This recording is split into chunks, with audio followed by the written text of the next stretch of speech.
Support की। और सिंध में क्रिकेट का टैलेंट सामने लाने का प्लान, सिंध प्रीमियर लीग का ऐलान। सीजन 1 का आगाज 19 सितंबर से होगा। सिंध की 6 टीमें शिरकत करेंगी।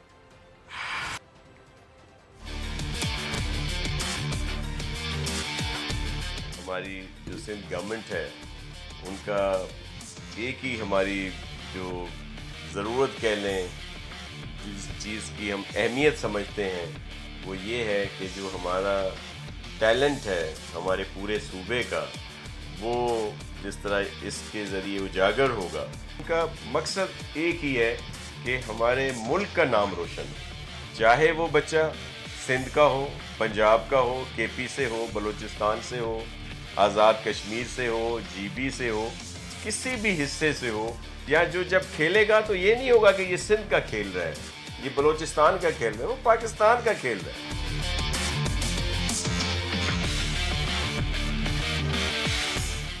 63 सालों में पहली बार फिल्म की सबसे बड़ी इंडस्ट्री हॉलीवुड में राइटर्स के बाद